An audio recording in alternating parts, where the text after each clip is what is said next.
আজকে সুন্দর জাতীয় শান্তির জন্য কৃষি মেলা, সেই কৃষি মেলার উদ্বোধনী অনুষ্ঠানে সমাবেত করছে উপজেলা সম্মানিত কৃষি কর্মকর্তা।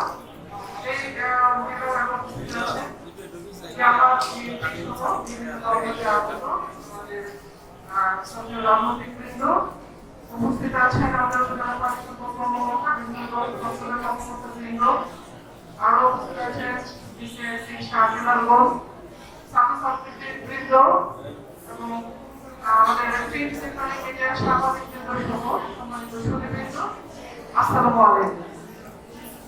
আসলে এটি শুধুমাত্র সুন্দর জাতীয় সবজির উন্নয়নের জন্য মেলা হলেও আমি একটু সাধারণ সকল বিষয় নিয়ে কথা বলতে চাচ্ছি, যদি সবাই ধারণ করেন।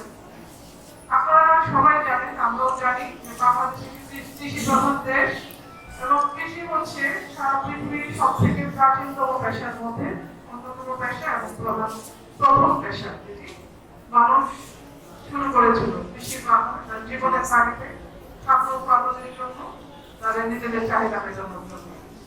সেই সূত্র ধরেই আজকে আমরা আসলে কৃষিটাকে এগিয়ে নিয়ে যাচ্ছি। কৃষির বিপ্লব ছাড়া, কৃষিতে অগ্রগতি ছাড়া একটি দেশের উন্নয়ন কোনো অবস্থাতেই সম্ভব নয়।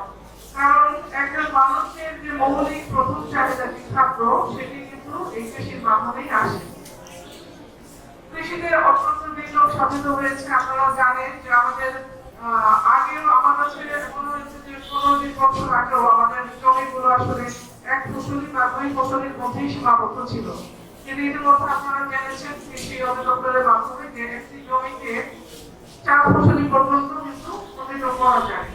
এই যে একটি বিপ্লব, সেই বিপ্লবের মাধ্যমে কিন্তু এই দেশের মানুষের যে খাদ্য চাহিদা ঘাটতি পূরণ হচ্ছে, একই সাথে আমরা বিভিন্ন ধরনের ফসল কিন্তু দেশের বাইরেও আমরা রপ্তানি করতে পারছি। তো আমরা আজকের এই মেলার মাধ্যমে নাস্তাটা তো এখন দিয়ে দিলে আমরা তো বক্তব্য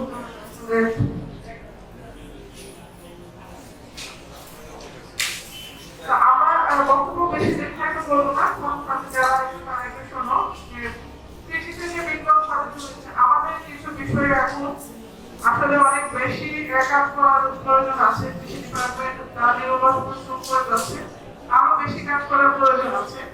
সেটি আপনারা এখানে সবাই জানেন, কৃষিতে আমরা কিন্তু বিভিন্ন ধরনের প্রণোদনা পেয়ে থাকি, বিভিন্ন ধরনের পদ্ধতি পেয়ে থাকি, সার বীজ সহ বিভিন্ন বিষয় এর সাথে জড়িত। তো আমরা এই সময়ে আমরা একটা প্রতিজ্ঞাবদ্ধ করতে পারি যে কৃষিতে আসলে যার যতটুকু প্রয়োজন, যার যে জমিতে যে ফসলটুকু করে আমরা সেভাবেই কাজ করবো। এমন কোনো কিছু করবো না যে আমার প্রয়োজন নেই, তারপরও আমি সেই বৃষ্টির চাহিদাটা দিয়ে রাখবো।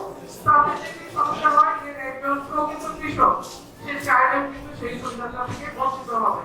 আমাদের এখন সেই মন মানসিকতাটা আমরা ইতিমধ্যে থেকে কাজ করে আসছি। তবে এখন পরিকল্পনার বাংলাদেশ, আমার যে বাংলাদেশকে দেখতে চাই, একটা উন্নত বাংলাদেশকে দেখতে চাই। বাংলাদেশ হবে সুখী সমৃদ্ধ, বাংলাদেশ হবে একেবারে স্বচ্ছ একটি বাংলাদেশ। তাহলে আমাদেরকে কিন্তু প্রতিটা সেক্টরের মতো কৃষিতেও আমাদের সেই মন মানসিকতা আনতে হবে, সেভাবেই আমাদের কাজ করতে হবে। যার প্রয়োজন নেই অনুগ্রহপূর্বক তারা সেই ডিস্ট্রিক্ট বা সেই সার কখনো নেবেন না। কারণ আমাদের অনেকেরই অনেক কৃষকের প্রয়োজন থাকে, তখন আমরা তাদের চাহিদা মতো সেই বীজ বা সারকে আমরা তাদেরকে সরবরাহ করতে পারি না। সুতরাং এই বিষয়ে আমাদের এখনই নিজেদের মন মানসিকতা পরিবর্তন করতে হবে, নিজেদেরকে একটু পাল্টাতে হবে।